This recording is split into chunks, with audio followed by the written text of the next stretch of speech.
வணக்கம்.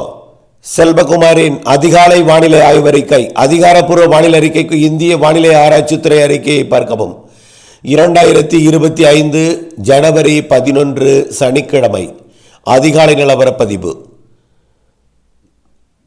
காற்று சுழற்சியானது இலங்கையின் கிழக்கு கரையை நெருங்கியது. இன்றைக்கு இலங்கையின் தெற்கு பகுதி ஊடாக இலங்கையின் தென்கிழக்கு கோடி பகுதியை மையமாக வைத்து குமரிக்கடல் வழியாக மாலத்தீவு பகுதியை நோக்கி இந்த காற்று சுழற்சி நகர இருக்கிறது.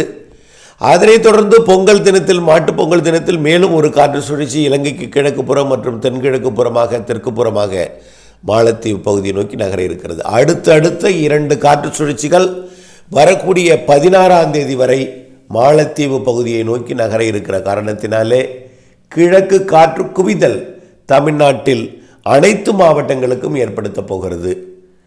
ஏற்கனவே வட இந்திய நிலப்பகுதிகளுக்குள் நுழையக்கூடிய கிழக்கு காற்றும் ஆந்திர கர்நாடக எல்லையோரம் வரைக்கும் மழைப்பொழிவை கொடுக்கும் என்று எதிர்பார்த்து கொண்டிருக்கிற நிலையில் மேற்கு தொடர்ச்சி மலை மாவட்டங்களுக்கும் தென் மாவட்டங்களுக்கும் டெல்டா மாவட்டங்களுக்கும் நல்லதொரு மழைப்பொழிவை வரக்கூடிய 16ஆம் தேதி வரை கொடுக்கும். அதன் அடிப்படையில் இன்றைக்கு ஜனவரி 11 சனிக்கிழமை நேற்றை விட கூடுதல் பரப்பில் ஆங்காங்கே தூறல் நனைக்கும் மழைப்பொழிவுகள் கொடுக்கும்.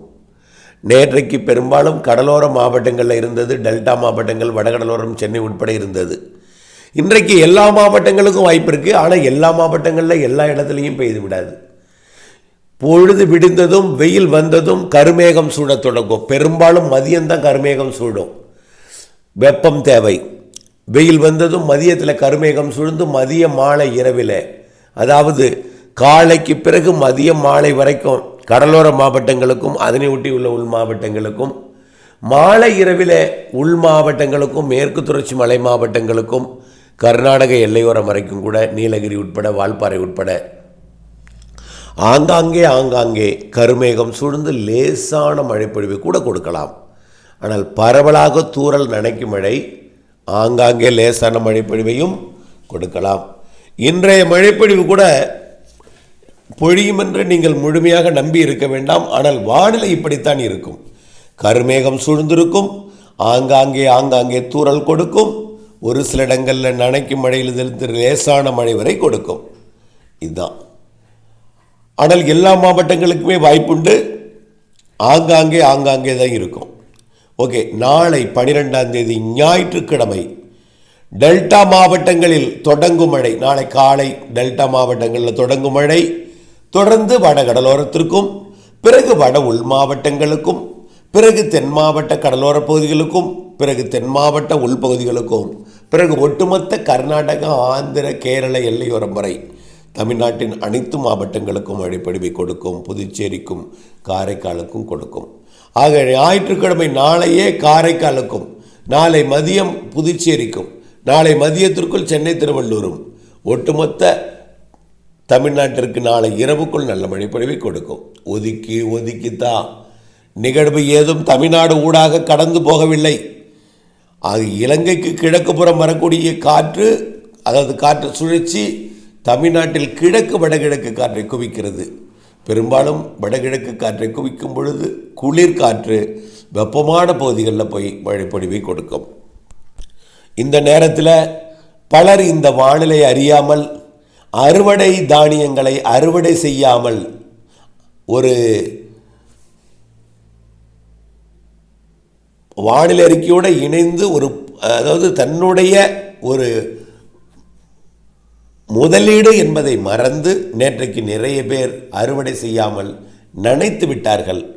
இன்றைக்கு அறுவடை செய்யலாம் என்றால் ஏற்கனவே அதிகாலையில் பொழிந்த பனிப்பொழிவின் காரணமாக ஈரம் நீடிக்கிறது. அதற்கு பிறகு மழைப்பொழிவு தொடங்கும். ஆகவே இன்றைக்கும் அறுவடைக்கு ஒரு சாதக சூழல் இருப்பதற்கு வாய்ப்பில்லை. ஆனால் அறுவடை செய்யலாம், நனைத்து விட்டால் நிறுத்தி விடுங்கள். ஆனால் நாளை அறுவடை செய்வதற்கு இயலாத காரியம். நாளை அதிகாலையே மழைப்பொழிவு தொடங்கிவிடும். கடலோரம் கண்டிப்பாக அதிகாலை காலை தொடங்கும் மழை மதியம் மாலைக்குள் அனைத்து மாவட்டங்களுக்கும் ஆங்காங்கே ஒதுக்கி பெய்ய தொடங்கும். ஞாயிற்றுக்கிழமை. திங்கட்கிழமை போகி பண்டிகை தினத்தன்று எல்லா மாவட்டங்களுக்குமே மிதமான மழை பொழிவு, குறைந்தபட்சம் லேசான மழை முதல் அனைவருக்கும் மிதமான மழை பொழிவு கொடுக்கும். லேசான மிதமான மழை அனைவருக்கும் கொடுக்கும். அதே நேரத்தில் ஆங்காங்கே சற்று கனமழை பொழிவும், ஒரு சில இடங்களில் கனமழை பொழிவும், ஒரு இரு இடங்களில் மிக கனமழை பொழிவும் வரக்கூடிய 13ஆம் தேதி போகி பண்டிகை தினத்தில் கொடுக்கலாம். நல்லா புரிஞ்சுக்கங்க. எல்லோருக்கும் குறைந்தபட்ச மழை, தூறல் நனைக்கும் மழை, மிதமான மழை அதிகபட்சமாக, ஆங்காங்கே அது சற்று கனமழை பொழிவை கொடுக்கும். ஒரு சில இடங்களில் அது கனமழை பொழிவை கொடுக்கும். ஓரிரு இடங்களில் மிக கனமழை பொழிவை கொடுக்கும். நான் சொல்வது ஒரு இரு இடங்கள் தான். தமிழ்நாட்டில் 38 மாவட்டங்கள் இருக்கிறது. புதுச்சேரி காரைக்கால் சேர்த்தா 40. நான் சொல்வது ஒரு இரு இடங்கள். 40 இடங்கள் என்றால் கூட மாவட்டத்துக்கு ஒரு இடம்தான் அமையும். புரியுதுங்களா? ஆகவே ஒரு இரு இடங்களில் மிக கனமழை பொழிவு, ஆங்காங்கே கனமழை பொழிவு இருக்கும். பரவலாக மிதமான மழைப்பொழிவு வரக்கூடிய திங்கட்கிழமை கொடுக்கும். ஓகே, செவ்வாய்க்கிழமை பொங்கல் தினத்தில் அடுத்த காற்று சுழற்சி வந்து அமைந்து பொங்கல் தினத்திலும் மாட்டுப் பொங்கல் தினத்திலும் காணும் பொங்கல் தினத்திலும் கண்டிப்பாக தென் மாவட்டங்களுக்கு, டெல்டா மாவட்டங்களுக்கு நல்ல மழை தெரிகிறது. பொங்கல் தினத்தில் அனைத்து மாவட்டங்களுக்குமே தெரிகிறது. கர்நாடகா, ஆந்திர, கேரள எல்லையோரம் வரைக்கும் அந்த மழைப்பொழிவு, அதாவது பொங்கல் வைப்பதற்கு ஓரிரு மணி நேரம் நீங்கள் பூஜை செய்வதற்கு, அதாவது உங்களுடைய வாயிலில் சூரிய நமஸ்காரம் செய்வதற்கு, பொங்கல் பண்டிகை கொண்டாடுவதற்கு ஆயத்தமாகும் பொழுதோ அல்லது இடையிலோ அல்லது இறுதியிலோ ஒரு மழை குறுக்கீடு கண்டிப்பாக பொங்கலிலே இருக்கும். பொங்கல் நிறைவடைந்த அன்றைய நாளில் மாலை இரவிலும் ஆங்காங்கே மழை இருக்கும்.